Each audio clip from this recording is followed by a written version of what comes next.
Hey everybody, Scott here. Hanging out in the bushes and the trees here. Hopefully the mosquitoes won't get me, but yeah. As promised, I'm getting back into making videos, and I wanted to make a video. Well, it's kind of really about two things. One is about a tea, and the other is about brewing and how I evaluate teas, or one of the ways that I evaluate teas. So here's the titanium flask. I'm going to stir it up a little bit because I like my tea strong. But actually, when you brew it in this, you really have to do an even thing. So it's been in here for probably 20 minutes. It's a raw pour from 2024. It's a blend of different raw pours from Monghai and Iwu. And it's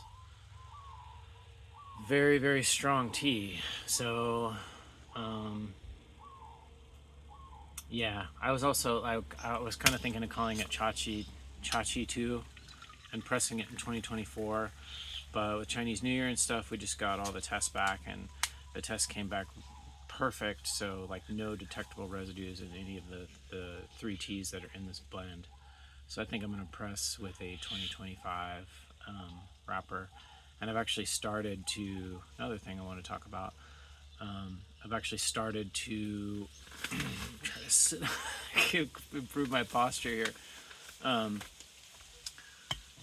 2025 wrappers, I've already commissioned a bunch. I've already got a bunch of artists working on that.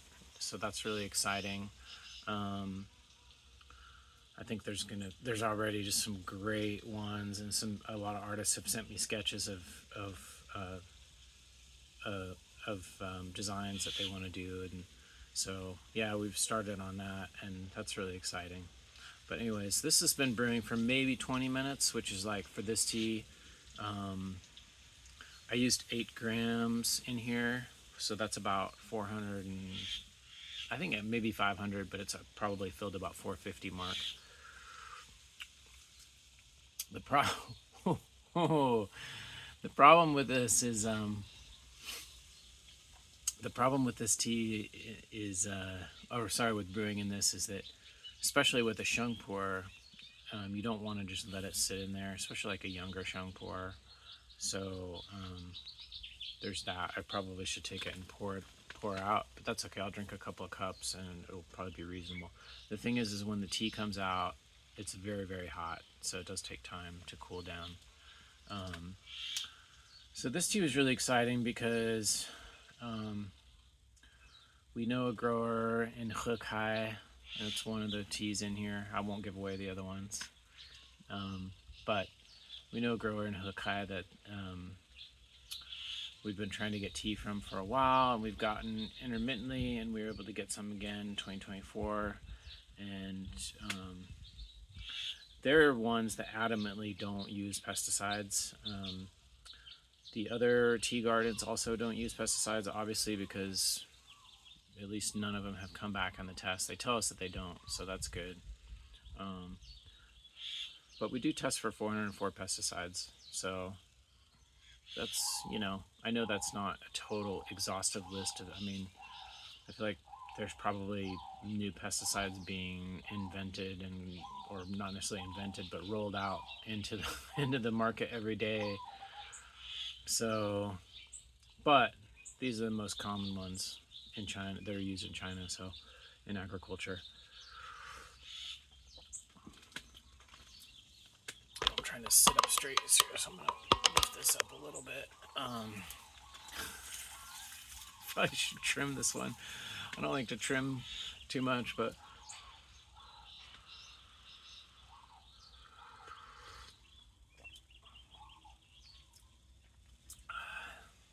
oh yeah, nice. It's not a nice golden tea soup, so it's aged a bit. The tea is stored in Monghai at our friend's tea factory, where it will eventually be pressed, and so that Monghai, climate is pretty hot and pretty humid. It's not as hot. It's not as hot as like Jinghong or something, but it's pretty hot and humid, obviously, compared to Kunming. So it's nice. It's got a little bit of a fast, like a pre-aged taste, but there's a really strong bitterness in this tea. Very strong, like a hoppy kind of bitterness to it.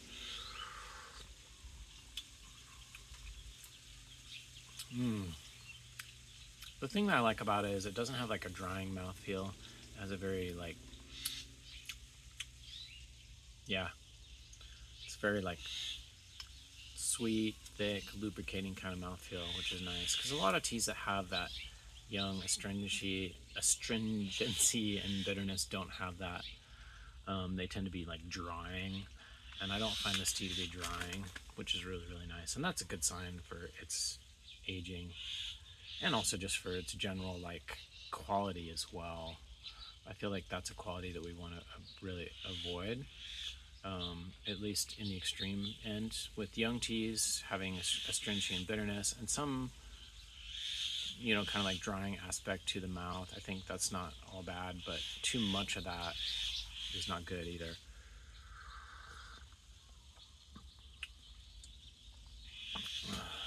Wow. Luckily, it's not too late in the day. I wouldn't want to drink this after about 1 o'clock. I'd be awake. I go to bed at 8:30, or I'm in bed at 8:30, but I'll probably fall asleep at 8:45. So yeah, but I wake up at 5. So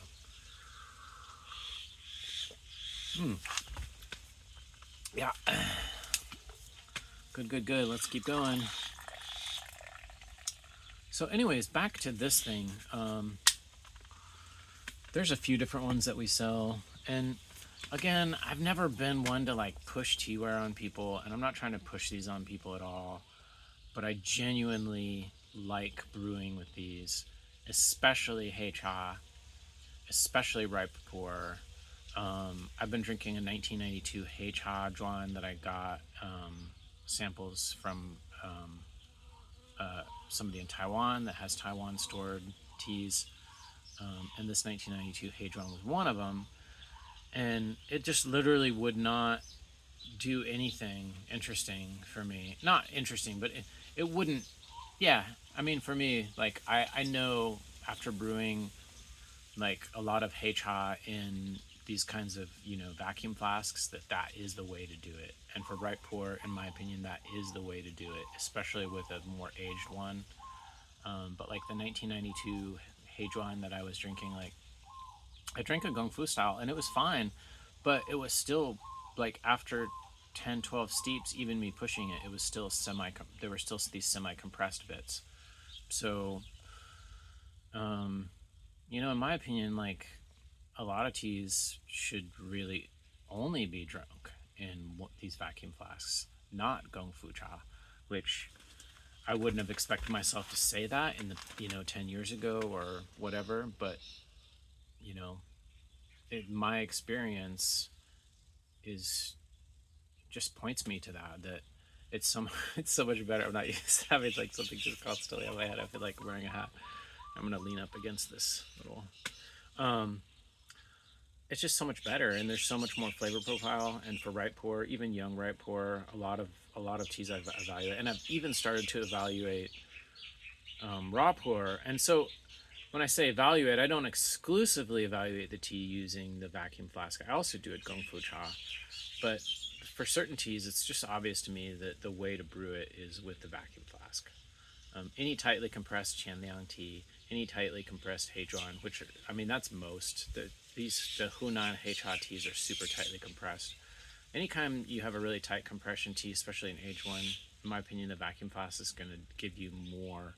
Now, if you like your tea not very strong, maybe the vacuum flask isn't a good choice for you. But if you really want to get everything that the tea has, then you want to use the vacuum flask for some of those more tightly compressed teas. Raw pour, I would say for the hardcore only, or for the people that just really like that strong, flavor.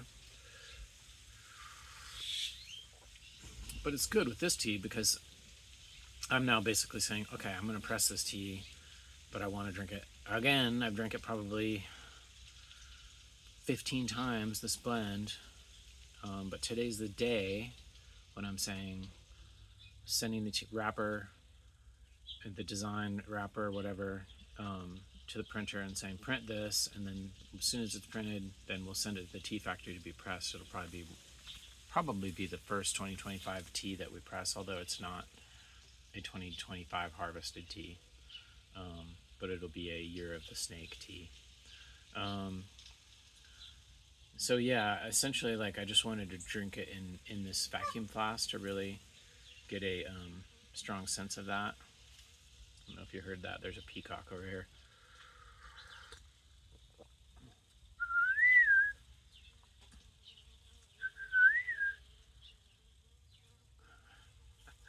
See if I can get them to come over. Probably not. They're pretty shy. But anyways, yeah, that's pretty much it. I mean, I just wanted to give kind of a little bit of a shout out to this tea, and also talk about the vacuum flask, and oh, the other thing too, like, if you're interested in creating a design, I'm not doing the design contest anymore. It's just a lot to deal with, and then I felt like there were a lot of submissions and I couldn't use most of them, and a lot of them were good, and I felt bad because people were putting all this time and energy into creating these designs and I wasn't able to utilize them. So now I'm kind of more just in the mode of working with artists that we've worked with before, and commissioning directly with them the designs that we need. That being said, it's supposed to keep wandering down. It's clipped onto a tree. That being said, if you are interested in potentially having a design used and being compensated for it, it's not it probably won't be a huge amount, and it'll probably be a gift card for most people.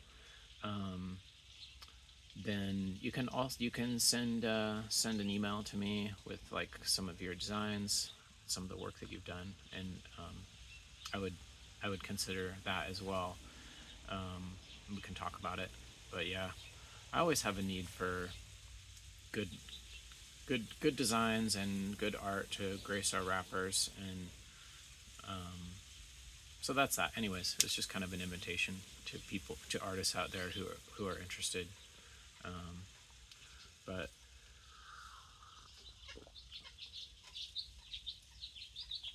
wow, I'm really looking forward to this tea being pressed. I think it's going to be a very good aging tea. It's got all the right profile or character in it to age well, but it is going to be a tea that is not for everybody, especially when it's young. It's going to be, that's why I was thinking of calling it Chachi 2 Electric Boogaloo. But I'm not going to call it that. That's a terrible name. I'm just throwing that out there. But anyways, that's that. We'll keep the videos short. Otherwise, if they become too laborious for me, I probably won't do them. So 2 videos in less than a week after not doing them for a year. Wow. Good job.